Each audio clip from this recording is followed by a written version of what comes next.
So guys, तुम्हें क्या लगता है व्हाट इज़ अ लेजेंड? अगर तुम कुछ सोच नहीं पा रहे हो तो मैं तुम्हारे लिए क्वेश्चन को आसान कर देता हूँ। What is a legend respect to anime industry?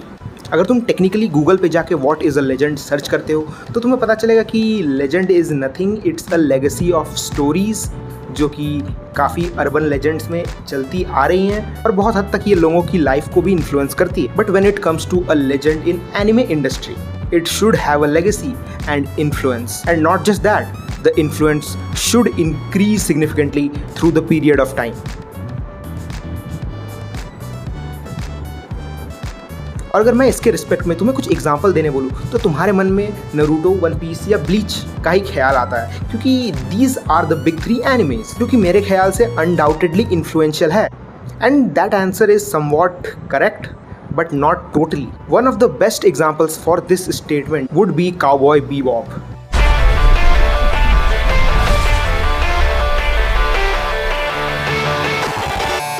एक एनिमे जो 1998 में आई थी और जो स्टैंडर्ड्स इस एनिमे ने सेट किए, हम लोग इस एनिमे का इन्फ्लुएंस आजकल के एनिमे में भी देख सकते हैं 25 साल बाद भी, कि जिस तरह से ये एनिमे अपना मेन फोकस अपने मेन प्रोटैगनिस्ट पर तो रखती ही है बट साइड कास्ट पर भी एक नज़र ज़रूर दिखाती है। And also the thought that instilled in their minds कि इन साइड कैरेक्टर्स की भी अपनी एक कहानी हो सकती है जो कि एक कंप्लीट परफेक्शन की निशानी है। लेकिन अगर तुम ये एनिमे देख के बोर हो गए हो, तुमने इस एनिमे को बहुत बार रिवॉच कर लिया है, तो तुम्हारे लिए एक सजेशन है मेरे पास, the newly released Lazarus. And मुझे क्या ज़रूरत पड़ गई इतनी बड़ी इंट्रोडक्शन देने के लिए काउबॉय बीबॉप के ऊपर, जबकि मुझे सजेस्ट तो लजारस ही करना था। तो अगर तुम ऑन पेपर देखो तो तुम्हें पता चलेगा कि काउबॉय बीबॉप के डायरेक्टर और लजारस के director is the same person, Watanabe. And just like cowboy Bebop, ये शो तुम्हें एक फ्यूचरिस्टिक वाइब देगी क्योंकि स्टोरी सेट है 2052 और अगर ज़्यादा करेक्टली जाएं तो 2055। सो तुम सब ये सोच रहे होगे कि मुझे अगर लजारस का ही सजेशन देना था तो मैं काउबॉय बीबॉप को इतनी देर से क्यों रगड़ रहा हूँ। एंड अगर मैं लजारस की बात करूँ, ये एनिमे तुम्हें वैसी ही फ्यूचरिस्टिक फील देने वाली है जैसा कि तुम्हें काउबॉय बीबॉप में मिला था। और बस इतना ही नहीं, इस शो में जिस तरह का एक्शन हमें दिखाया गया है, भले ही शो सिर्फ 13 एपिसोड्स का ही हो, लेकिन जो हमें शो में दिखाया गया है, not even a particular scene feels unnecessary. अब ये तो इस शो की डायरेक्टोग्राफी ही है कि इसमें कोई वेस्टेड मोमेंट्स नहीं है। लेकिन अगर तुम एक्शन की बात करो तो जिस तरह की ये कोरियोग्राफी दिखाती है, तुम्हें देख के मजा ही आ जाएगा, क्योंकि जिस बंदे ने जॉन विक की कोरियोग्राफी की थी, इसमें उसी बंदे का हाथ है।